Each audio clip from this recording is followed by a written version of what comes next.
৭১ থেকে ২০২৪ পর্যন্ত ঠিক ওই পরাধীন মানসিকতায় আমরা চলতে লাগলাম। এই পরাধীনতার শৃঙ্খলা যে আমাদের ভাঙতে হবে, ৪৭ এর পূর্বে আমাদের পূর্বপুরুষরা বুঝেছিল ঠিকই। কিন্তু অতীব দুঃখের বিষয় যে আমাদের স্বজাতির নিকটে যখন আমরা স্বাধীনতা তুলে দিয়েছি, তখন এদের গোলাম হওয়ার পরে আমরা ভুলেই গেলাম যে আমরা গোলাম নাকি আমরা স্বাধীন। আমরা যদি ১৮ কোটি জনগণ বলি, এর মধ্যে যদি ১৪ কোটি যদি মুসলমান হয়ে থাকি, তাহলে ১৪ কোটি মুসলমানদের তো এই একই বক্তব্য হওয়ার কথা ছিল। ইয়েস। আমরা শরিয়া চাই, আমরা শরিয়ার জন্য আমরা কথা বলিনি। সুতরাং আমাদের ন্যারেটিভ, আমাদের বক্তব্য এবং আমাদের চাওয়া আমাদের কাছে স্পষ্ট না। ভাই এগুলো বলি কি জানেন, ওই যে আমরা পানি সেচতেছি, পানি সেচা ভালো কাজ, সত্যি সত্যি পানি সেচা হচ্ছেও। জি। সেটা কি জানেন, চলমান নদী থেকে আমরা ইয়া দিয়ে ঝিনুক দিয়ে পানি সেচতেছি আর বলতেছে হ্যাঁ আমরা তো পানি সেচতেছি। এটা কিয়ামত পর্যন্ত পানি সেচা চলমান থাকবে না। আপনি এখান থেকে মাছ ধরতে পারবেন না, এখানকার ঝিনুক আপনি উঠাতে পারবেন। এই যে এত এত কর্মযজ্ঞ, এর মধ্য থেকে কি একটা মিডিয়ার চিন্তা ভাবনা কি কোনো একটা মাসলাক অথবা কোনো ব্যক্তিবর্গের পক্ষে কি সম্ভব ছিল না? An idea can change the world. যে একটি ধারণা বা একটি আইডিয়া পৃথিবীকে পরিবর্তন করে দিতে পারে। যেখান থেকে আমাদের যোদ্ধা সরবরাহ করার কথা, যেখান থেকে আমাদের দায়ী সরবরাহ করার কথা, যেখান থেকে আমাদের ওয়ার প্ল্যান মেকার তৈরি করার কথা, সেখান থেকে যা তৈরি হচ্ছে তা যদি বলি তো আমাকে তো আপনি গালি দিবেন। আমি তো আর সেটা বলতে চাই না। সুপ্রিয় দর্শক শ্রোতা, দেশ ও প্রবাসে, কাছে ও দূরে, যে যেখান থেকেই আমাদেরকে দেখছেন ও শুনছেন, সকলকে আন্তরিক মোবারকবাদ জানাচ্ছি। আমি ইউসুফ মাহমুদী এবং আপনাদের প্রত্যেককেই আমন্ত্রণ জানাচ্ছি আমাদের আজকের এই বিশেষ লাইভ অনুষ্ঠানে। বন্ধুরা, আজ আমরা আলোচনা শুনব মিডিয়া ও আলেম সমাজ, প্রয়োজন ও বাস্তবতা এ বিষয়ে আলোচনার জন্য আখলাক টিভির স্টুডিওতে ভার্চুয়ালি যুক্ত আছেন মুফতি মনোয়ার হোসেন হাফিজাহুল্লাহ, যিনি প্রতিষ্ঠাতা পরিচালক মাদ্রাসাতুল মদিনা বগুড়া। চলুন আমরা হজরতের সাথে একটু সালাম বিনিময় করে আসি। আসসালামু আলাইকুম মোহতারাম, আপনি কেমন আছেন? ওয়ালাইকুম আসসালাম ওয়া রাহমাতুল্লাহি ওয়া বারাকাতুহু। জি আলহামদুলিল্লাহ ভালো আছি। আশা করি আপনিও ভালো আছেন। ভালো আছেন আলহামদুলিল্লাহ, আমি আপনি? এবং আমরা সবাই ভালো আছি। আমরা একটু দর্শকদের সাথে কানেক্ট হই। প্রিয় দর্শক, আপনারা জেনে থাকবেন আজকে আমরা যার আলোচনা শুনবো, যিনি মুফতি মনোয়ার হোসেন হাফিজাহুল্লাহ, যিনি একই সাথে তরুণ আলেম এবং বাংলাদেশের জনগণকে নিয়ে চিন্তা করেন, মাদারিসে কওমিয়াকে নিয়ে চিন্তা করেন এবং এই জাতিকে নিয়ে চিন্তা ফিকির করেন, যার বিষয়ে বিশেষ করে মুফতি মনোয়ার হজরতকে যারা চিনেন তারা সবাই কম বেশ জানেন যে তিনি বিভিন্ন চড়াই উতরাই, বিভিন্ন সময় বাতিলের সাথে জবাব দেওয়া এবং বিভিন্ন রকমের লড়াই করেই কিন্তু একটা পর্যায়ে তিনি টিকে আছেন। এই হিসেবে যেহেতু এক শ্রেণীর আলেম থাকেন যারা মোটামুটি ওইভাবে খুব একটা ইয়ের মধ্যে যায় না, নর্মালি কাজকর্ম করেন, আর এক শ্রেণীর আলেম থাকেন যারা জবাব দিয়ে চলেন, অর্থাৎ বাতিলের সাথে মাথা নত করেন না। তো সেই হিসেবে মুফতি মনোয়ার হোসেন হাফিজাহুল্লাহর ব্যাপারে যারা জানেন, যারা চিনেন, তারা অবশ্যই জানেন যে তিনি অনেক চড়াই উতরাইয়ের মধ্য থেকেই দিনের কাজ করে যাচ্ছেন আল্লাহর মেহেরবানি। আজকে আমরা হজরতের শরণাপন্ন হয়েছি মূলত হজরত মিডিয়ার ব্যাপারে কিন্তু অনেকটাই আগ্রহী এবং অভাব অনুভব করেন যে আসলে আলেমুল আমাদের একটা জাতীয় মিডিয়া থাকা প্রয়োজন। সেই অর্থেই বা সেই কারণে আমরা হজরতের সাথে যোগাযোগ করেছি এবং হজরত সম্মতি দিয়েছেন আমাদের সাথে কিছু কথা বলার জন্য। আমরা এক্ষুনি হজরতের কাছে আলোচনার জন্য যাব। প্রথমেই আমরা হজরতের কাছে আবেদন করব যে যেই শিরোনামে আজকের আলোচনা, যে মিডিয়া ও আলেম সমাজ এবং প্রয়োজন ও বাস্তবতা, এই ব্যাপারে আপনার ব্যক্তিগত অভিব্যক্তিটা আমরা জানতে চাই। আসসালামু আলাইকুম ওয়া রাহমাতুল্লাহি ওয়া বারাকাতুহু। প্রিয় দর্শক, আপনারা আশা করি সকলেই ভালো আছেন। পৃথিবীর যে কোনো প্রান্ত থেকেই আপনি আজকের এই আলোচনাটি আমি বলবো যে আমরা নিজেরা একটা গল্পগুজব করবো আরকি জি। মিডিয়া নিয়ে। আশা করি আপনারা উপভোগ করবেন, বিষয়গুলো বুঝবেন, চিন্তা করবেন এবং কোনো বিষয় এখান থেকে যদি কোনো একটি আইডিয়া পৃথিবীর কোনো একজন মানুষকেও যদি সে আইডিয়া উপকার করে অথবা আমাদের কারো যদি এই আইডিয়া গুলো নিয়ে পরবর্তী প্রজন্মেরও কেউ যদি কোনোদিন কাজ শুরু করে, আশা করি ইনশাল্লাহ সে ফায়দা হবে। আলহামদুলিল্লাহ। আইডিয়া অত্যন্ত গুরুত্বপূর্ণ একটা বিষয়। কারণ দীর্ঘদিন যাবৎ, আজ থেকে প্রায় ২৫ বছর পূর্বে আমি একটি অ্যাড দেখেছিলাম। সেই অ্যাডটি ছিল এমন আরকি যে "An idea can change the world." যে একটি ধারণা বা একটি আইডিয়া পৃথিবীকে পরিবর্তন করে দিতে পারে। তো অবশ্য ২৫ বছর পূর্বে যখন এটি দেখেছিলাম তখন তো অবশ্য Facebook ছিল না, YouTube ছিল না। আমরা জানি ২০০১ এবং ২০০৮ এর পরে Facebook এবং YouTube এসছে। বিশেষ করে ২০০৫ সালের পরে এগুলো আমরা চিনতে শুরু করেছি। তো তারপরেই দেখলাম যে Facebook বা সোশ্যাল মিডিয়া কিভাবে আমাদের জীবনকে পরিবর্তন করে দিল। It was an idea also in this world. তো how it has been changed the world, we visited and we witness also. We are witness. তো এই যে আমরা নিজের চোখে দেখলাম যে একটা আইডিয়া কিভাবে চেঞ্জ করে দিল পৃথিবীকে। তো সেই হিসাবে আমি মনে করি যে আজকে যে আলোচনা হবে, এই আলোচনা থেকে যদি আমাদের বিন্দু পরিমাণ কোনো একটি আইডিয়া, ছোট্ট একটি কোনো কথা যদি আমাদের বের হয়ে আসে, আশা করি ইনশাআল্লাহ আমাদের পরবর্তী প্রজন্ম এবং মানব জাতির জন্য কাজে লাগবে ইনশাআল্লাহ। তো ভাই, আপনি আমার ব্যক্তিগত অনুভূতি সম্পর্কে জানতে চাচ্ছিলেন। জি, ব্যক্তিগত অনুভূতি আমি উম যদি বলতে যাই তাহলে তো শুধুমাত্র ব্যক্তিগত কথাই থাকে না। এই কথাটা ডিপে চলে যাবে। জি, অর্থাৎ মিডিয়ার প্রভাব, আমরা কয়েকটা শিরোনামে আনতে পারবো যে মিডিয়ার প্রভাব এবং তার প্রয়োজনীয়তা। প্রভাব এটা আপনি আমাকে প্রশ্ন করলেই আমি সেদিকে যাব। তার আগে আমি যেটা বলি সেটা হলো যে ব্যক্তিগত অনুভূতি যেটার কথা বলেছেন আমি সেটাই বলি। যে এখন এই মুহূর্তে ঠিক আপনার সঙ্গে আমি কথা বলছি একটা মিডিয়া ব্যবহার করে। জি, অতএব এটা যে কত প্রয়োজনীয়, এবং আপনি ২ মিনিটের মধ্যেই বলেছেন যে ২ মিনিটের মধ্যেই প্রায় আমাদের সঙ্গে অংশগ্রহণ করেছে ৩২ জন, 32 পারসন। জি, আমি মনে করি যে আ এখন হয়তো আরো সেটা আ কয়েক মিনিট হয়ে গেছে। এখন হয়তো সংখ্যা আরো বেড়ে গেছে। জি, এই যে আমরা আ এতগুলো মানুষের নিকটে পৌঁছতে পারছি, যে পৌঁছার যে মাধ্যম, যেটাকে আমরা মিডিয়া বলছি। মাধ্যম আর মিডিয়া একই শব্দ। জি, তো এই যে মাধ্যম সোশ্যাল মিডিয়া, এই সোশ্যাল মিডিয়া আমরা ব্যবহার করে আমরা এতগুলো ভাইয়ের নিকটে পৌঁছতে পারছি। ৩২ জন ভাই বা আমরা ৫০ জন ভাইয়ের নিকটে যদি পৌঁছতে যেতাম, তাহলে ১ মিনিট করে প্রয়োজন হলেও তাদের নিকটে পৌঁছতে ৫০ মিনিট লেগে যেত। জি, এবং এর মাঝখানে যাওয়া, আসা, কনভেনিয়েন্ট খরচ এবং অন্যান্য যে বিষয়গুলো রয়েছে, প্রস্তুতি, মানসিক প্রস্তুতি, এটাও মানে ৫০ মিনিট কেন? এটা ১০ দিনেও সম্ভব হতো না। তো ১০ দিনকে ক্লোজ করে আমরা কয়েক মিনিটের ভিতরে যে প্রযুক্তি নিয়ে এসছে এগুলো মিডিয়া। তো সেই মিডিয়া কি পরিমাণ প্রভাব রাখে এটা বলার অপেক্ষা রাখে না। কিন্তু এখানে অত্যন্ত আমি নেগেটিভ আরেকটি বিষয় বলি। সেটি হলো আপনি বারবারই বলেছেন, আমাদের শিরোনামটা হলো যে মিডিয়া ও আলেম সমাজ, বাস্তবতা ও সংকট। তো এই আলেম সমাজকে যদি আমরা বলি যে আমরা প্রত্যেকটা জিনিসের ক্ষেত্রে আমাদের যে একটি আমাদের কি বলবো একটা উইক পয়েন্ট আছে, সেটা হলো যে আমাদের উলামায়ে কেরাম খুব বেশি জাজমেন্টাল। জাজমেন্টাল মানুষগুলো কাজে অগ্রসর হতে পারে কম। জাজমেন্টাল অর্থ যে এটা জায়েজ কিনা, এটা হারাম কিনা, কি হবে। অর্থাৎ একদল লোক একটা জিনিস আবিষ্কার করে, এটা হলো মেন্টালিটির দিক থেকে একটা হলো ক্রিয়েটিভিটি যাদের আছে তারা নতুন ক্রিয়েশন পছন্দ করে। নতুন কিছু তৈরি করে। আর আরেক দল লোক হলো জাজমেন্টাল। জি, তো জাজমেন্টাল লোকেরা ক্রিয়েটিভিটি দেখে বা ক্রিয়েটিভ লোকদের ক্রিয়েটিভ কাজ দেখে তারা তখন চিন্তা করে যে এটা ভালো হলো না খারাপ হলো। বলতে পারি যে ভোক্তার পর্যায়ে একদল হলো উদ্যোক্তা, আর একদল হলো ভোক্তা। তো আমরা বিগত ২০০ বছর যাবত ২৫০-৩০০ বছর হয়ে গেল। আমরা ৩০০ বছর পূর্বে আমাদের পূর্বপুরুষরা এই দেশে উদ্যোক্তা ছিল। জি, রাজনৈতিক উদ্যোক্তা ছিল, শিক্ষা উদ্যোক্তা ছিল, মিডিয়া উদ্যোক্তা ছিল, অল এভরিহোয়ার জি, তারা ছিল এন্টারপ্রেনার। তারা সব জায়গায় উদ্যোগ গ্রহণ করত এবং তারা সেগুলো পরিচালনা করত, ডিরেক্ট করত। এবং পৃথিবীতে তারা জয় জয় করে সামনে এগিয়ে যেত। কিন্তু ৩০০ বছর পূর্বে যখন একটি সময় আমাদের স্বাধীনতা, সার্বভৌমত্ব যখন ব্রিটিশদের হাতে গেল, ব্রিটিশদের হাতে যাওয়ার পর এরপরে শুরু হলো আমাদের উদ্যোক্তা থেকে আমাদের ভোক্তা হবার পালা।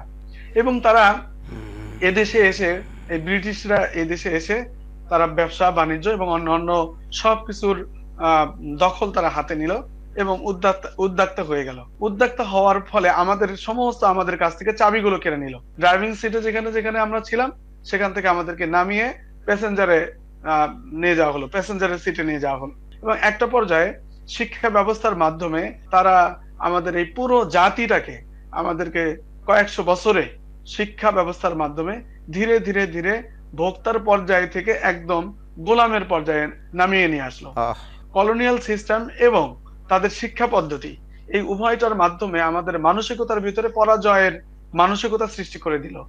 এবং এই পরাজিত মানসিকতার ফলে আমরা জেনেটিক্যালি বংশ পরম্পরায় আমরা ধীরে ধীরে পরাজিত পরাজিত মানসিকতা নিয়ে আমরা চলতে শুরু করলাম। এরপরে আমাদের ওলামায়ে কেরাম একটা পর্যায়ে যখন বুঝলেন যে আমাদের পুরো মুসলিম উম্মাহ একটি আহ জালের ভিতরে, ব্রিটিশদের পরাধীনতার জালে আবদ্ধ হয়েছে, তো এটা শৃঙ্খলা মুক্ত করার জন্য কাসেম নানুতুবি রহমতুল্লাহ আলাইহি শিক্ষা আন্দোলন শুরু করলেন। ইলিয়াস রহমতুল্লাহ আলাইহি দাওয়াতি তাবলীগের মেহনত শুরু করলেন। এবং পাশাপাশি আমাদের হাজী ইমদাদুল্লাহ মুহাজির মক্কি, হুসাইন আহমদ মাদানী রহমতুল্লাহ আলাইহি স্বাধীনতার রাজনৈতিক ভাবে তাদেরকে মোকাবেলা শুরু করলেন, স্বাধীনতার ডাক দিলেন এবং বিদ্রোহ, সরাসরি তাদের শাসনের বিরুদ্ধে বিদ্রোহ করে এদেশের মানুষকে শৃঙ্খলা মুক্ত করে স্বাধীনতার স্বাদ নিয়ে এসে দেবার জন্য তারা নিজেদের জীবনকে বাজি রাখলেন। ফলে মাশাআল্লাহ। একটি পর্যায়ে আমরা শৃঙ্খলা মুক্ত হতে পারলাম। শৃঙ্খল মুক্ত হতে পারলেও অতীব দুঃখের বিষয় যে 47-এ আমরা ব্রিটিশদেরকে উলামায়ে কেরামের তত্ত্বাবধানে তাদেরকে এখান থেকে তাড়াতে সামর্থ্য হলাম বটে, কিন্তু আমরা ড্রাইভিং সিটে বসতে পারলাম না। সেখানে মোহাম্মদ আলী জিন্নার মতো লোকেরা, যাদের প্রশ্নবিদ্ধ এবং যারা সরাসরি ব্রিটিশ কারিকুলামে তাদের মস্তিষ্ক নিয়েই যারা তৈরি হয়েছে, আমরা স্বাধীনতা নিয়ে আসলাম আর এই সকল লোকেরা, মোহাম্মদ আলী জিন্নার মতো লোকেরা সংসদে বসে মুসলিম উম্মার পরিচালকে পরিণত হলো। ফলে আমরা একদিক থেকে ব্রিটিশ তাড়ালাম ঠিকই, কিন্তু ব্রিটিশদের রেখে যাওয়া যে প্রতিনিধি দল, তাদের নিকটে আমাদের স্বাধীনতাটা আবারও তাদের হাতে চলে গেল। ফলাফল 47 থেকে 71 এসে আমরা আবারও মানচিত্রে আরেকটি স্বাধীনতা পেলাম। আরেকটি স্বাধীনতা, ঠিক ভৌগোলিক একটা স্বাধীনতা পেলাম বটে, কিন্তু এই ভৌগোলিক স্বাধীনতা পেলেও মস্তিষ্কের স্বাধীনতা আমরা তখনও পেলাম না। 71 থেকে 2024 পর্যন্ত ঠিক ওই পরাধীন মানসিকতায় আমরা চলতে লাগলাম। এই পরাধীনতার শৃঙ্খলা যে আমাদের ভাঙতে হবে, 47-এর পূর্বে আমাদের পূর্বপুরুষরা বুঝেছিল ঠিকই, কিন্তু অতীব দুঃখের বিষয় যে আমাদের স্বজাতির নিকটে যখন আমরা স্বাধীনতা তুলে দিয়েছি, তখন এদের গোলাম হওয়ার পরে আমরা এদের এমন গোলাম হয়ে গেলাম যে আমরা আমাদের আর ভাবতেও পাচ্ছি না। ব্রিটিশরা থাকার সময় আমরা ভাবতে পারতাম যে আমরা গোলাম এবং আমাদের এই জাল ছিন্ন করতে হবে, কিন্তু স্বজাতি ভাইদের হাতে স্বাধীনতা তুলে দেওয়ার পর আমরা ভুলেই গেলাম যে আমরা গোলাম নাকি আমরা স্বাধীন। এবং এই যে যখন কোনো মানুষ, অসুস্থ মানুষ মনে করবে যে আমি অসুস্থ, তখন তার সুস্থ হওয়ার সুযোগ আছে। কোনো পরাধীন মানুষ যদি চিন্তা করে যে আমি পরাধীন, সে স্বাধীনতার জন্য লড়বে এবং লড়ার সুযোগ পাবে। কিন্তু কোনো পরাধীন লোক যদি ভুলেই যায় যে সে পরাধীন, তখন তো তার স্বাধীনতার চেতনাও হারিয়ে যাবে। ফলে 47 থেকে 71 পর্যন্ত আমরা স্বাধীনতার চেতনা হারিয়ে ফেলেছি, আমরা যে পরাধীন এটি ভুলে গিয়েছি। কিন্তু বিগত ফ্যাসিজমের সময়ে আমরা কিছুটা উপলব্ধি করতে পেরেছি, জুলুমের মাত্রা যখন বেশি হয়ে গেছে, তখন আমরা বুঝতে পেরেছি যে আমরা ন্যূনতম মানুষ হিসেবে আমরা বেঁচে থাকার অধিকার হারিয়ে ফেলেছি। ফলে তরুণ প্রজন্মের মাধ্যমে 24 সালের আগস্টে জুলাই বিপ্লবের মাধ্যমে আমরা আর একটা স্বাধীনতা নতুন করে ফিরে পেয়েছি। সত্যি বলতে আমার, যে আপনি আমাকে জিজ্ঞেস করেছিলেন ব্যক্তিগত অনুভূতির কথা, 24 সালের জুলাই বিপ্লবের মাধ্যমে 5ই আগস্টের পরে আমি নতুন করে না, আমি ফিল করতে পেরেছি যে আমি একজন মানুষ এবং আমারও কিছু বলার আছে এবং আমি এই দেশের নাগরিক, এই দেশটা আমার। এই 5 সালের পরে আমার মনে হয়েছে, তো আমাকে এতদিন পর্যন্ত পরাধীন রাখতে সহায়তা করেছে কারা? আমি যে এদেশে জন্মগ্রহণ করে আমার বাপ দাদার রেখে যাওয়া এই স্বাধীন এই রাষ্ট্রের ভিতরে আমি কিভাবে পরাধীন হলাম? এই পরাধীন হওয়ার পেছনে মুখ্য ভূমিকা পালন করেছে সংবাদপত্রগুলো, মিডিয়া। এই সমস্ত সংবাদপত্রগুলো শুধুমাত্র আমি ইসলামে বিশ্বাসী হওয়ার কারণে আমাকে পূর্ণ পরাধীন করে আমাকে গোলামের মতো এখানে খাটানো হয়েছে এবং আমাকে উপলব্ধি করতে দেওয়া হয়নি যে আমি একজন, আমার দেশ এটা, আমার বাপদাদার দেশ, আমার বাপদাদা এখানে স্বাধীনতা এনে দিয়েছে, বরং আমাকে একটা অপরাধের জায়গায় থাকতে হয়েছে। এই অপরাধের জায়গা কে নিয়ে গেছে? প্রথম আলো, ডেইলি স্টার, এইরকম শত শত মিডিয়া তৈরি হয়ে আমাদেরকে গোলামির জিনজির এবং অপরাধী বলে আমাদেরকে গোলাম বানিয়ে পদানত করে রেখেছে। ফলে আমরা তরকারির দোকান থেকে ফলের দোকান পর্যন্ত, রিক্সাওয়ালা থেকে দিনমজুর পর্যন্ত তাদের সাথে কথা বলার ভাষা হারিয়ে ফেলেছিলাম। তারাও ধমক দিয়ে আমাদেরকে বলতো, এই রাজাকারের বাচ্চা, তার মানে যে তুই তো পরাধীন রে, তুই এদেশে কথা বলিস কেন? আলহামদুলিল্লাহ, জুলাই বিপ্লবের মাধ্যমে আমাদের তরুণ জন্ম ছাত্র ভাইয়েরা আমাদেরকে স্বাধীনতা এনে দিয়েছে, কিন্তু সেই স্বাধীনতা আমরা কতটুকু এনজয় করতে পারবো, কতটুকু ধরে রাখতে পারবো, we don't know absolutely. It will be dependent after sometimes according to our activity. এটা আমাদের কার্যক্রম এবং আমাদের স্বাধীন থাকার চেতনা এবং আমাদের কর্মসূচি গ্রহণ করার মাধ্যমেই আমাদেরকে প্রমাণ দিতে হবে যে আমরা আসলে স্বাধীনতা আমরা উদযাপন করব নাকি আবারও পরাধীন হব। যদি সংবাদপত্র যেভাবে আমাদেরকে এতদিন পর্যন্ত গোলাম বানিয়ে রেখেছে, ঠিক আমরা যদি সংবাদপত্র বা মিডিয়ার মাধ্যমে যদি আমরা আমাদের নিজেদের স্বাধীনতা যদি রক্ষা না করি, তত আমরা আবারও গোলামে পরিণত হব। আমরা সামটাইমস আমরা ফিল করছি যে আমরা স্বাধীনতা পেয়েছি, কিন্তু আমি আপনাকে, সম্মানিত সঞ্চালক সাহেব, আমি আপনাকে সিওরিটিতে বলতে পারি এই স্বাধীনতা টিকবে না, এই স্বাধীনতা থাকবে না যতক্ষণ পর্যন্ত মিডিয়া আমাদের পক্ষের মিডিয়া না হয়েছে, অর্থাৎ ইসলামের পক্ষের, মুসলমানদের পক্ষের মিডিয়া না হয়েছে। কারণ মিডিয়াগুলো পরিচালিত হয় সাম্রাজ্যবাদীদের শক্তিতে, তাদের স্বার্থের অনুকূলে। এগুলোকে বলা হয় বড় লোকদের পোষা কুকুর। পোষা কুকুর আপনাকে দেখলে ঘেউ ঘেউ করবে। বিগত 43-53 বছর যেভাবে করেছে, 47 থেকে এই পর্যন্ত প্রায় 70 বছর পর্যন্ত যেরকম হয়েছে এরকমই হবে। সুতরাং আমার অনুভূতি হলো, আমি বর্তমানে একজন মানুষ, স্বাধীন মানুষ। এই বাংলাদেশ আমার, এই বাংলাদেশে আমি বসবাস করি, এই স্বাধীনতার সার্বভৌমত্ব আমার।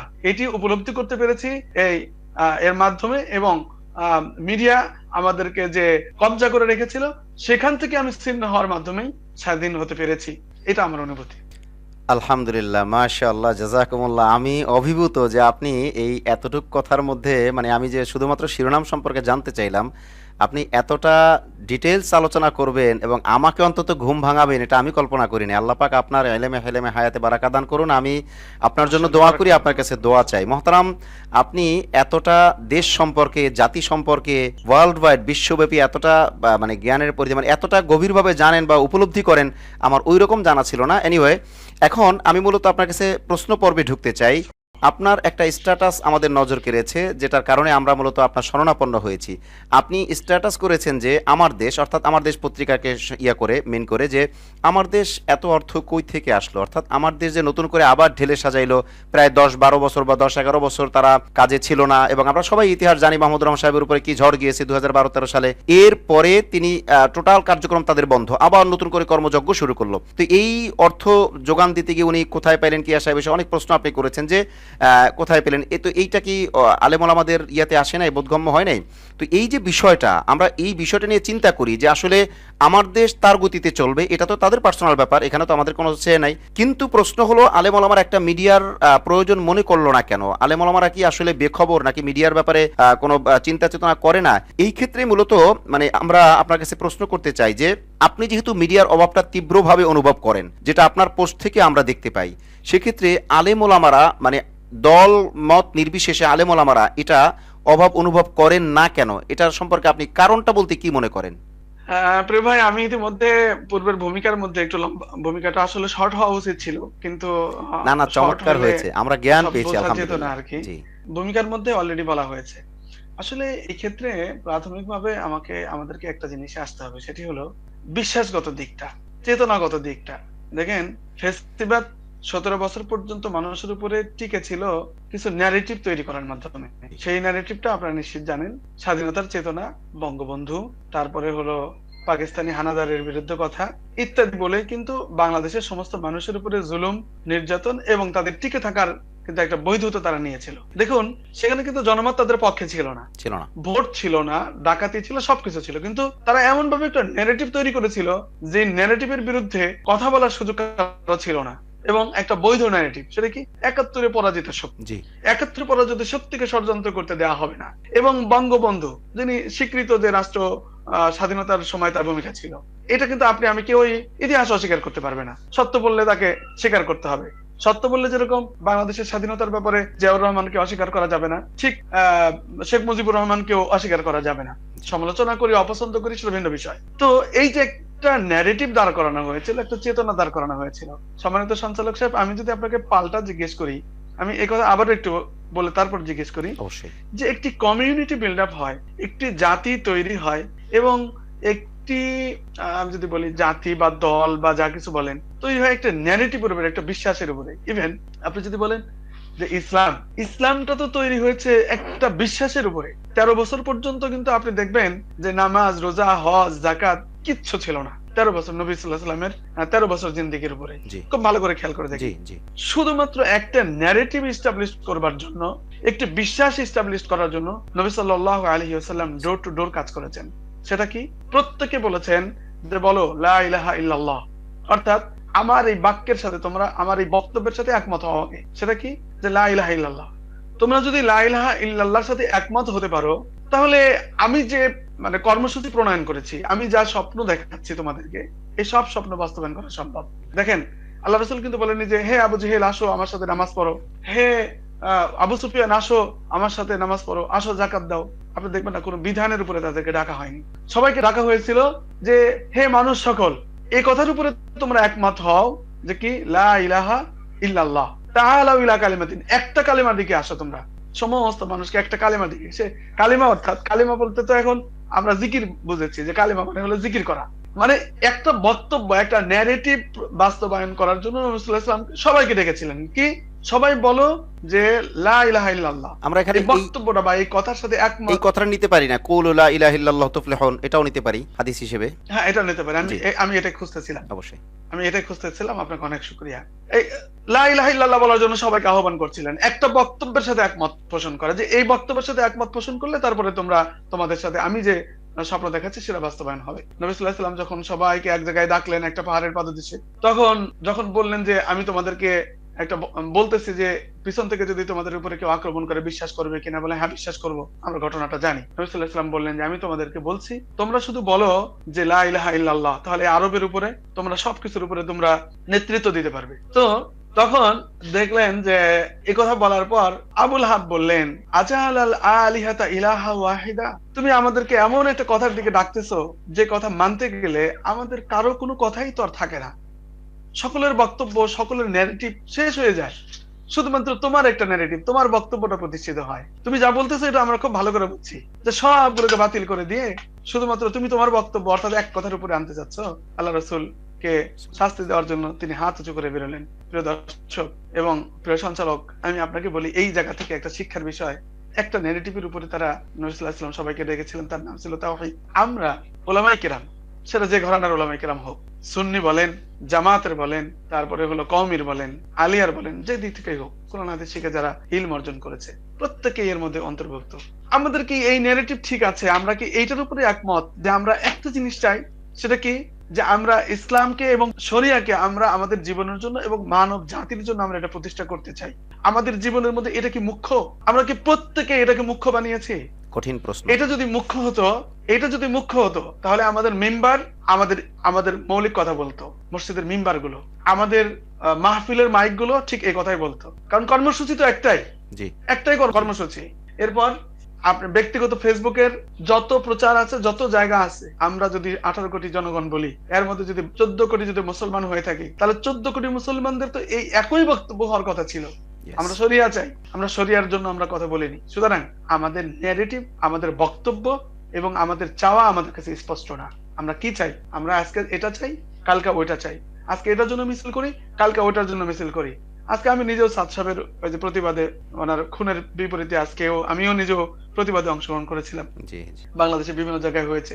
এই যে আমরা সিজনারি কার্যক্রম পরিচালনা করি, আজকে আজকে হলো অমুকের বিরুদ্ধে মিছিল, কালকে অমুকের বিরুদ্ধে। সেই আমি ছোটবেলায় 1994 সালে তসলিমা নাসরিনের বিরুদ্ধে মিছিল দিয়ে আমার জীবন শুরু হয়েছে ভাই। আজও পর্যন্ত আমাদের শাপলা চত্বর সহ আজও পর্যন্ত আমাদের মিছিলের কার্যক্রম গেল না ভাই। এগুলো বলি কি জানেন, ওই যে আমরা পানি সেচতেছি, পানি সেচা ভালো কাজ, সত্যি সত্যি পানি সেচা হচ্ছেও, জি। সেটা কি জানেন, চলমান নদী থেকে আমরা ইয়া দিয়ে ঝিনুক দিয়ে পানি সেচতেছি আর বলতেছে হ্যাঁ আমরা তো পানি সেচতেছি। এটা কিয়ামত পর্যন্ত পানি সেচা চলমান থাকবে না। আপনি এখান থেকে মাছ ধরতে পারবেন না, এখানকার ঝিনুক আপনি উঠাতে পারবেন, কিন্তু আপনার কাজ হচ্ছে, আপনি বলতে পারবেন যে হ্যাঁ করতেছি। আমরা বাউন্ডারি দেইনি, আমরা এই 1,47,000 বর্গ কিলোমিটারের মধ্যে শরিয়া বাস্তবায়নের জন্য আমরা রোড ম্যাপ তৈরি করিনি। এবং আমরা কারা, আপনি যে বলতেছেন উলামায়ে কেরাম, এই আমরা কারা, আমরা আমাদের স্বকীয়তা, আমাদের পরিচয়, আমরা আইডেন্টিফাই আমরা এস্টাবলিশ করতে পারিনি, আমরা আমাদের ন্যারেটিভ দাঁড় করাতে পারিনি।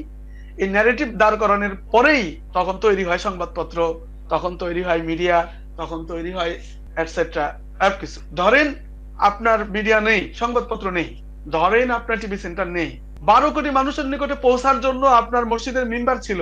জি এই মসজিদের মিম্বার গুলোকে আমরা কি আমাদের বক্তব্য প্রচার করার জন্য have we been able to utilize and have we been able to proper utilize that know for our concern and for our demand?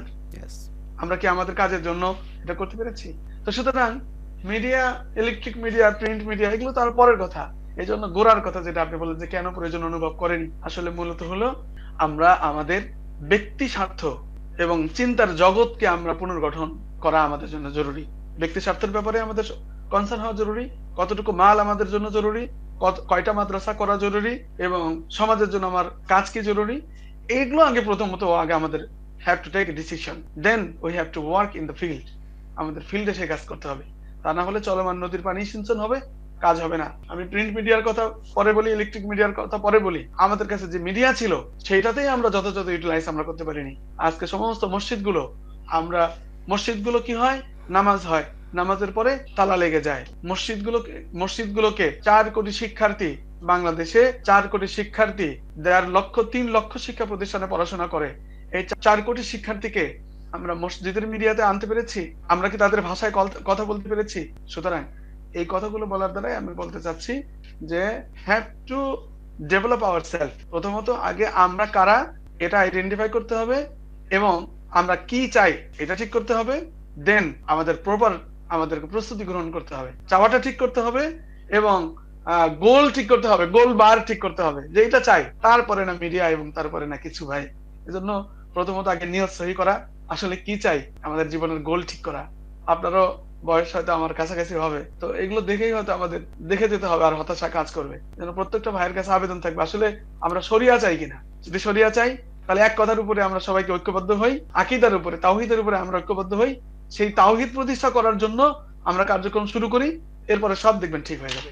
মাশাআল্লাহ, মাশাআল্লাহ, জাযাকুমুল্লাহ, আল্লাহ ইয়াতিকুল আফিয়া, আল্লাহ ইয়াতিক বারাকা। মাশাআল্লাহ, আমি অভিভূত আপনার আলোচনা শুনে। কিন্তু একটা প্রশ্ন জাগে, অনেকগুলো প্রশ্ন, তার মধ্যে একটা প্রশ্ন, আপনি বলছেন যে আসলে চিন্তার জায়গাটা মানে আমরা তৈরি করতে পারিনি, আসলে তো চিন্তা করতে হবে। আর একটা বললেন যে মূলত মসজিদের মেম্বার, যে এটা যে একটা মিডিয়ার পারপাস, মানে এটাকে আমরা ইউটিলাইজ করতে পারিনি। তো এই ক্ষেত্রে আসলে আমাদের মাইনাস পয়েন্ট যেটা হয়েছে, এটা তো হয়ে গেছে। ধরেন আমাদের বাবা, চাচা, দাদা, এনারা তো চলে গেছেন অলরেডি, কেউ কেউ আছেন, কেউ কেউ চলে গেছেন, আমাদের প্রজন্ম চলছে। তো আমাদের যে মুরব্বীরা রয়েছেন, ওনারা হয়তো অনেকে মিডিয়াকে বুঝবেন না বা বুঝতে চাইবেন না, যেটা আমি পার্সোনালি অনেকের সাথে কথা বলার পরে বুঝছি। এটা আমি ওনাদেরকে দোষ দিব না, কিন্তু যেই জেনারেশনটা আপনারা আছেন বা আপনাদের বা প্লাস মাইনাস কাছাকাছি যারা আছেন, ইনাদের কি বোঝানো সম্ভব কিনা যে আমাদের মসজিদের মেম্বারগুলো ইউজ করতে হবে, এটা দিয়ে আমরা জাতির সাথে কানেক্ট হতে পারি এবং এটা দিয়ে সমাজ সেবার অনেক কাজ করা যেতে পারে। এরপরে আমরা পরবর্তী মিডিয়ার প্রসঙ্গে আসি, যেটা আপনি বলছিলেন।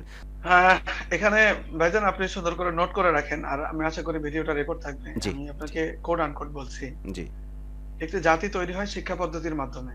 জি, আপনি যে বিশ্বাস, যে চেতনা এবং যেভাবে একটা জাতি গঠন করতে চান, সেই জাতির সদস্যগুলোকে তৈরি করতে হবে শিক্ষা ব্যবস্থার মাধ্যমে।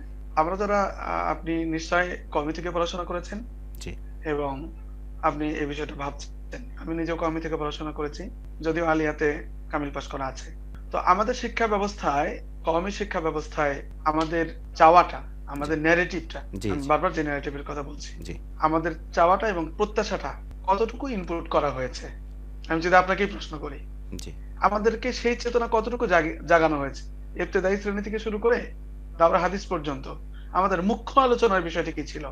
মুখ্য আলোচনার বিষয়টি ছিল মাসলা মাসাইল, জায়েজ না জায়েজ। জি, আমাদের মুখ্য বিষয়টি যদি তাইসির থেকে শুরু করে দাওরা হাদিস পর্যন্ত মুখ্য বিষয়টা যদি থাকতো, যদি শরিয়া বাস্তবায়ন, এটাকে হেডলাইন রেখে এরপরে সেই শরিয়া বাস্তবায়ন কিভাবে করতে হয়, কিভাবে একটা শরিয়া রাষ্ট্রে বিচার কার্য পরিচালনা করতে হয়, কিভাবে জনমানুষের কল্যাণ করতে হয়, কিভাবে মানুষের জীবনের সমস্যা সমাধান করতে হয় এবং আখিরাতের জীবনের সমস্যা সমাধান করতে হয়, উভয় জগতের সমস্যা কিভাবে সমাধান করে হাসানা কিভাবে উভয় জায়গায় অর্জন করতে হয়, এইটার বাস্তব প্র্যাকটিক্যাল প্রশিক্ষণ শিক্ষা প্রতিষ্ঠানের মাধ্যমে যখন হবে, তখনই আপনি সেই জাতিকে আপনি ঐক্যবদ্ধ জাতি পাবেন। আপনি ঐক্যবদ্ধ জাতি তো সম্ভব না যদি একই ধারার মধ্যে থানবী ধারা, মাদানী ধারা, তারপরে আবার মাদানী ধারার মধ্যে আবার উপধারা, থানবী ধারার মধ্যে আবার উপধারা, এবং এক একজনের দৃষ্টিভঙ্গি, কেউ মাসলা কেন্দ্রিক, কেউ খানকা কেন্দ্রিক। তো এই যদি বিচ্ছিন্ন চিন্তা যদি শিক্ষা প্রতিষ্ঠান থেকেই মস্তিষ্কের মধ্যে যদি ইনপুট করা হয়, সে ইনপুট করা, ইনস্টল করা মগজটাকে বের হয়ে আসার পরে কয়দিন আপনি ইমাম প্রশিক্ষণ দিয়ে আর শিক্ষক প্রশিক্ষণ দিয়ে তাদেরকে আপনি ঐক্যবদ্ধ করতে পারবেন? এই জন্য প্রথমত আগে আমরা কি চাই, এই জন্য শিক্ষা প্রতিষ্ঠানগুলোকে আগে ঐক্যবদ্ধ ভাবে ঢেলে সাজাতে হবে। আমি বলছি না যে আমাদের সিলেবাস পরিবর্তন করেন, এটা করেন, কোনো দরকার নেই। যা আছে শুধুমাত্র কেন আমাদের শিক্ষা প্রতিষ্ঠান, আমাদের আকাবিররা তার উত্তর দিয়ে গেছে উসুলে হাসতে গানার মধ্যে। এবং আমাদের দারুল উলুম দেওবন্দের প্রতিষ্ঠার প্রেক্ষাপটটা কি ছিল? প্রেক্ষাপট ছিল একটাই, যুদ্ধের ময়দানে যোদ্ধা সরবরাহ করার জন্য কৌশলী একটা অর্গানাইজিং একটা ইনস্টিটিউট ছিল। সেই ইনস্টিটিউটের নাম ছিল হলো দারুল উলুম দেওবন্দ। দারুল উলুম দেওবন্দ নিচে কোনো মাদ্রাসা না, এটা একটা উৎপাদন কেন্দ্র ছিল। আমরা সেখান থেকে বিচ্যুত হয়েছি। আমরা আমাদের কাসেমি যে চেতনা, সেই চেতনা থেকে আমরা পদস্খলন হয়েছে, আমাদের স্পষ্ট করব পদস্খলন হয়েছে।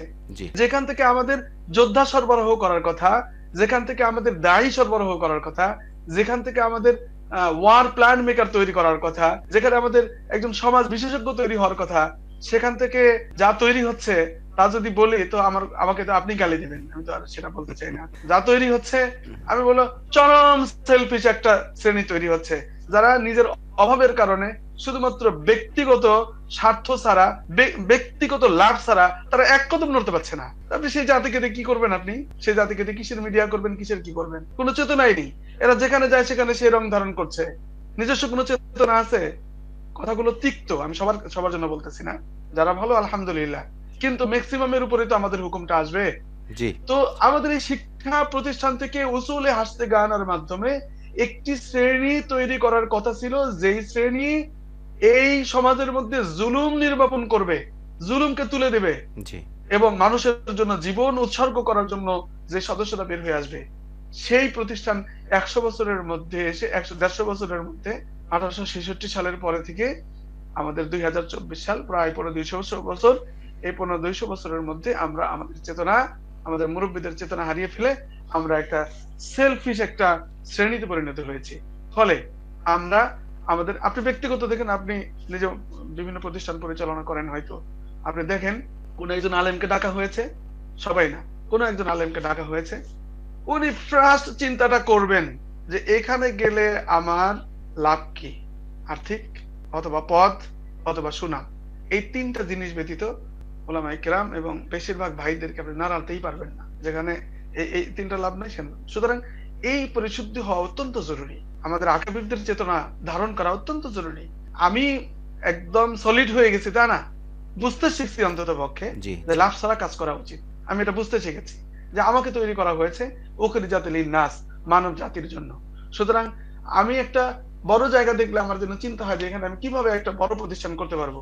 আমি একটা ভালো বিল্ডিং দেখলে যেন চিন্তা করতে পারি আমার পরবর্তী প্রজন্মকে, অর্থাৎ আমি এই মাদ্রাসার বা এই উম্মার সন্তানদেরকে এখানে রেখে কিভাবে আমি যোদ্ধা তৈরি করতে পারবো, কিভাবে আমি মানব কল্যাণের জন্য তাদেরকে নিবেদিত প্রাণ আমি লোক তৈরি করতে পারবো। অন্তত পক্ষে আমি ব্যক্তিগতভাবে আমি এটা বুঝতে শিখেছি। মহতারাম, ছাত্রের উপরে আপনি উঠতে পেরেছি কিনা জানি না, একটু সবিনয় but I একটু am আপনার trying. সাথে যোগ করতে চাই মহতারাম, সবিনয় একটু যোগ করতে চাই। সেটা হলো আপনি যেটা বললেন এটা কিন্তু ম্যাক্সিমামটাই ফাইন্যান্সিয়াল ক্রাইসিসের কারণে হয়, মানে ব্রডব্যান্ডের ব্যাপারটা। এই ক্ষেত্রে আপনি কি ব্যাখ্যা করবেন? কারণ ফাইন্যান্সিয়াল ক্রাইসিসটা তো এই জাতি বা এই সিস্টেমটার সাথেই, অর্থাৎ এই গোত্রটা বা এই এডুকেশন সিস্টেমটার সাথেই জড়িত। তো এখানে আপনি কি ব্যাখ্যা করবেন? কারণ অনেক সময় তো ইচ্ছা থাকলেও ব্রডমাইন্ডের পরিচয় সে দিতে পারে না ফাইন্যান্সিয়াল ক্রাইসিসের কারণে।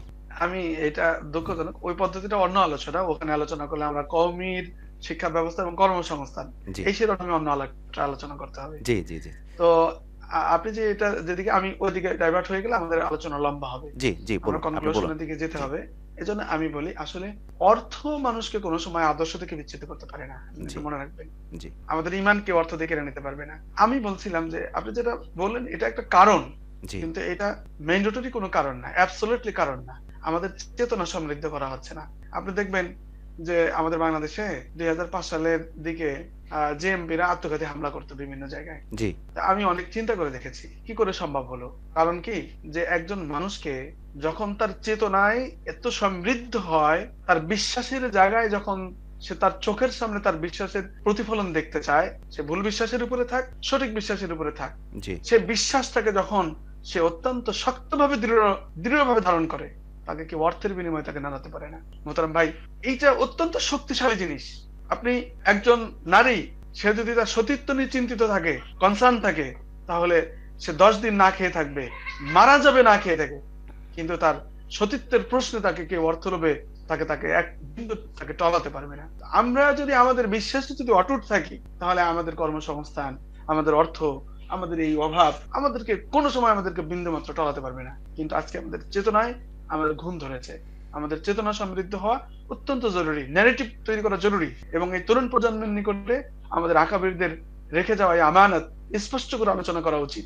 আপনি বলেন কওমি মাদ্রাসার কয়জন বর্তমান চলে আসতে গান নিয়ে পড়াশোনা করছে, কতদিন তাদের নিয়ে এটা আলোচনা হয়? কওমি মাদ্রাসার যাত্রা শুরু হয়েছিল কেন? পুরো বছরের আলোচনার মধ্যে কতজন শিক্ষক এটা নিয়ে আলোচনা করছে?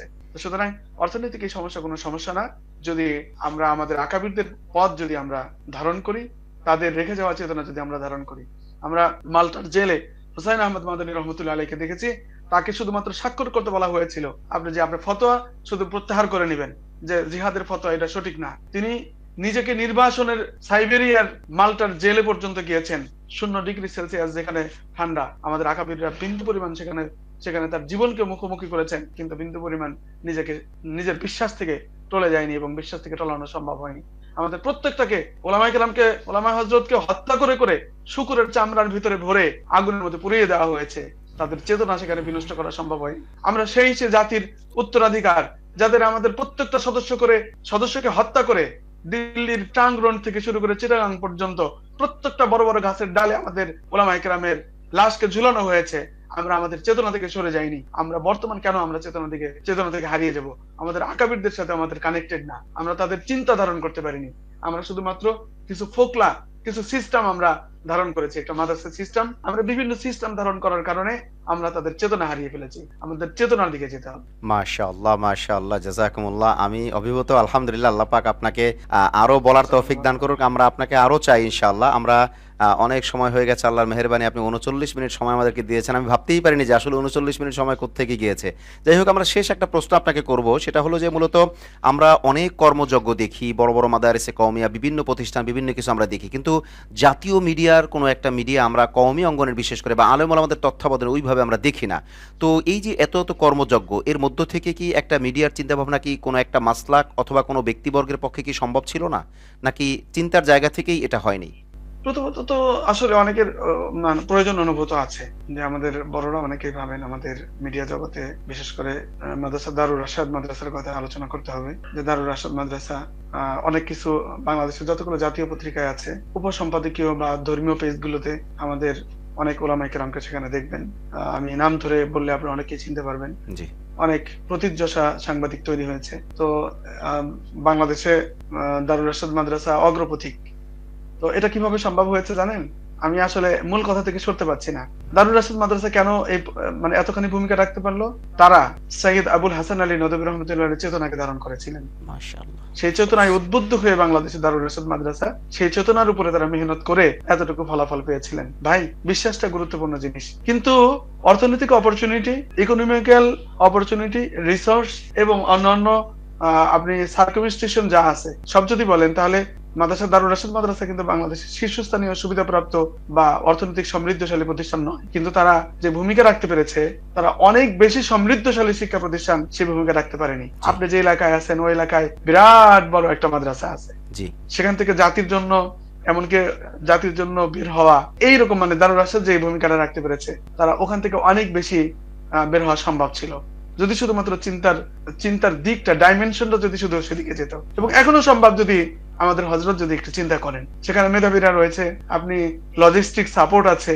তিনি যদি বলেন আমি সাংবাদিকতার কোর্স এখানে খুলবো, এবং তিনি যে এলাকার ইমাম, খতিব, তিনি এই কথা বললে মানে সাধারণ কম্পিউটার না, স্বর্ণের কম্পিউটার দিয়ে ভরে যাবে ওনার ওখানে। কিন্তু বলতে তো হবে মাতরাম, উনি যে স্বর্ণের কম্পিউটার না হলেও সার্ভার কম্পিউটার হবে, মানে কম্পিউটারের মধ্যে উচ্চ শ্রেণীর একটা স্তর সার্ভার কম্পিউটার। আমি জাস্ট উদাহরণ দিয়ে বললাম যে নরমাল কোনো কম্পিউটার না। কেউ যদি বলে যে ক্যাচিং গুলো স্বর্ণের লাগবে, তিনি যদি বলেন, তাহলে স্বর্ণের ক্যাচিং ওয়ালা কম্পিউটার ওনার ওখানে যাবে। এবং মানুষেরা চায় যে আমাদের হুজুর সেটা বলুক, কিন্তু আমি আশা করি আমাদের ওস্তাদরা এটা বলবেন ইনশাআল্লাহ, আজ হোক কাল হোক, এবং সেদিন সুদিন আসবে বলে আমি বিশ্বাস করি। তো যাই হোক, তো আমাদের দারুর রাশেদ মাদ্রাসা এভাবে অবদান রেখেছে, আমরা এগিয়ে চলছি, এবং আমাদের মিডিয়া জগতের অনেকেই ভাবছেন, বড় বড় মানে আমাদের বড় বড় ওলামায়ে কেরাম আছেন, আমাদের শরীফ মোহাম্মদ ভাই, লিয়াকত আলী সাহেব, এরপরে জয়নুল আবেদিন সাহেব, যারা সাহিত্যের জন্য কাজ করেছেন, মিডিয়াতে কাজ করেছেন, তাদের জন্য দোয়া করি। তারা ভাবছেন, এবং আশা করি এই প্রজন্ম এবং এই আলোচনা ন্যারেটিভ তৈরি হবে কিভাবে, এই আলোচনা জারি রাখতে হবে। আজকে আমি আপনাকে সময় দিতাম না, আমার ব্যস্ততা, প্রচন্ড ব্যস্ততা, আমি 3 দিন পরে অফিসে বসেছি, কিন্তু আমি চিন্তা করলাম যে মিডিয়ার জরুরতের কথা আমি বলেছি, আমি যদি এতটুকু সময় বের করতে না পারি, তাহলে আমিও তো শুধু স্ট্যাটাস দিয়েই দায়িত্ব পালন হয়ে গেল, তাহলে মূল কাজে তো আসলাম না। এই জন্য আজকে অনেক কঠিন অবস্থায় হলেও আমি আপনার সাথে সময়টা আমি বরাদ্দ রেখেছি। মানে আমিও তো ভাবি আপনাকে কিভাবে পাইলাম, এটা এই সময়টা আল্লাহ আমাকে পোষায় দেন, ওই যে ওই দায়িত্ববোধ থেকে, যে আমার কথা বলা তো দায়িত্ব। আমি যদি কথাটাও বলতে না পারি, তাহলে শুধু অযথাই বক্তব্য দিয়ে গেলাম যে আমাদের মিডিয়া দরকার। সবার তো ডেডিকেশন লাগবে, স্যাক্রিফাইস লাগবে। যাই হোক, আশা করি আগামী দিনে ইনশাআল্লাহ হবে। আমাদের বড়রা ভাবছেন, তরুণরা ভাবছেন, আলোচনা জারি রাখতে হবে, তরুণদের ভিতরে এই কথাগুলো ছড়িয়ে দিতে হবে, এর প্রয়োজনীয়তা আলোচনা করতে হবে, বয়ান তৈরি করতে হবে, বয়ান তৈরি করলে দেখবেন যে ইনশাল্লাহ আমাদের তরুণরা অত্যন্ত মেধাবী। জি। আমরা আসলে তাদের মেধাগুলো মানে প্রপার ইউটিলাইজ করবার জন্য যদি আমরা চিন্তা করি, আমরা আশা করি আমাদের তরুণরা আমাদের হতাশ করবে না, এবং তরুণরা হতাশ করে না। জি। তো আশা করি ইনশাল্লাহ আগামী দিনে সেদিন সুদিন এবং সোনালী দিন আসবে ইনশাল্লাহ। মাশাআল্লাহ, জাযাকুমুল্লাহ মহতারাম। আমরা আর কোনো প্রশ্ন করতেছি না, শুধু একটা আবেদন রাখবো। সেটা হলো যে আপনি যেটা বলছিলেন, আমি বিশ্বাস করি আপনার প্রতিষ্ঠান এভাবেই গড়ে উঠতেছে, বা এরকম আরো কিছু প্রতিষ্ঠান বাংলাদেশে আছে যাদেরকে চিন্তার জায়গা থেকেই তাদেরকে ওইভাবে গড়ে উঠানো হচ্ছে। কিন্তু আমাদের যে মাদ্রাসা কওমি আর আওয়াম, মানে আম যে একটা অবস্থা রয়েছে, আওয়াম বলবো না, আম যে একটা অবস্থা রয়েছে, এই আম মাদ্রাসা কওমিয়ার মধ্যে কিন্তু এই কথাগুলো বা এই বিষয়গুলো চিন্তা চেতনার মধ্যে নাই। তো এনাদেরকে আমরা কিভাবে এই চিন্তা চেতনাটা দিতে পারি? এই ক্ষেত্রে কি মুরব্বীদের সাথে আলোচনার মাধ্যমে হতে পারে, নাকি আমাদের এই ধরনের কর্মযজ্ঞের মাধ্যমে হতে পারে? সিস্টেমটা কি হতে পারে, বা চিন্তা চেতনা দেওয়া তো দরকার, এটা আপনি বলবেন বা বলেছেন। তো এটা কিভাবে দেওয়া যেতে পারে আমাদের নেক্সট জেনারেশনকে? আসলে আমাদের এই অঙ্গনে কাজ করার সংকটগুলো আপনি জানেন যে জি। এখানে অনেকগুলো সংকট আছে, বিশেষ করে সমালোচনার সংকটটা রয়েছে, যে নতুন কোনো কিছু আসলে তাকে প্রবল সন্দেহ করা হয়। আমি শুরুতেই বলেছি জাজমেন্টাল মাইন্ডে প্রবল সন্দেহ করা হয়। আপনি এখানে আখলাক টিভি নিয়ে কাজ করছেন, নিশ্চিত আপনি এগুলো ফেস করেছেন, জানেন কতজনের তির্যক মন্তব্য আপনাকে শুনতে হয়েছে। তো এই যে এই সমালোচনার সামনে নতি স্বীকার করা যাবে না। জি। এইখানে আপনাকে ঝুঁকি নিতে হবে। জি। অর্থাৎ কিছু মানুষের ঝুঁকি নিতে হবে। জি। আমি এই ঝুঁকি নিয়ে কাজ করি। আমাকে আমার ব্যাপারে আপনি যদি আলোচনায় আসেন, একটু মানে যদি তৎপরতা চালান যে আমার সম্পর্কে আপনি জানবেন। জি। তাহলে আপনি তো আমার আজকে আলোচনায় অনেক প্রশংসা করলেন। জি। তাহলে এই সমস্ত প্রশংসা আপনি আবার প্রত্যাহার করে নিবেন। যে এত একটা খারাপ লোককে আমি এতগুলো প্রশংসা করলাম। কেন? যে আমি কারো মানে আমি বলছি না সেভাবে। আমি আ আমার সম্পর্কে যদি বিভিন্ন মানুষকে জিজ্ঞেস করেন, বিভিন্ন রঙের কথা পাবেন। কেন? যে আমি গতানুগতিকভাবে খানকায় বসে থেকে তো আমি কোন কাজ করিনি। জি। আমি মাঠে, ময়দানে, মিডিয়া এখানে সেখানে আমি যেখানে বুঝেছি দিনের জন্য এখানে কাজ করা উচিত, কাজ করেছি। তো বিভিন্ন তির্যক মন্তব্য আসছে। কেউ বলছে ইহুদির টাকায় চলে, কেউ বলে মুশরিকের খ্রিস্টানদের টাকায় চলে, কেউ বলে ইসরায়েলের সাথে যোগাযোগ আছে, কেউ কেউ বলে আমেরিকার সাথে যোগাযোগ আছে, কেউ বলে আহলে হাদিসের টাকা দিয়ে চলে। এই কথাগুলো শোনার পরে তো আপনার ২-৩ রাত ঘুম নষ্ট হবে। জি। তো এই ধরনের ঝুঁকি যদি আপনি নিতে পারেন, তাহলে আপনি আপনার দ্বারা কাজ হবে। ঠিক এরকম ঝুঁকি নেওয়ার মতো কিছু লোক আমাদের তৈরি হতে হবে, যারা ঝুঁকি নিয়ে কথা বলবে এবং সমালোচনাকে তোয়াক্কা করবে না। এভাবে ইনশাআল্লাহ পরিবর্তন আসবে, এবং পরিবর্তনের মাধ্যমেই আমরা একটি নতুন এবং সোনালী দিন এবং একটি নতুন প্রভাত আমরা ইনশাআল্লাহ পাবো, এবং এটা আশা করি ইনশাআল্লাহ সেই নতুন প্রভাত আমাদের অচিরেই খুবই সন্নিকটে। কিন্তু সেই প্রভাত আনার ক্ষেত্রে আমরা পার্টিসিপেট করছি কিনা, আমাদের প্রজন্মকে পার্টিসিপেট করাতে পারছি কিনা, এইটা হবে কাউন্টেবল বিষয়। মাশাআল্লাহ, মাশাআল্লাহ, জাযাকুমুল্লাহ। আল্লাহ পাক আপনাকে বারাকা দান করুন। আমরা অভিভূত। আমরা আখলাক টিভি পরিবারের পক্ষ থেকে, দর্শক শ্রোতাদের পক্ষ থেকে আপনাকে আন্তরিক ধন্যবাদ জানাই।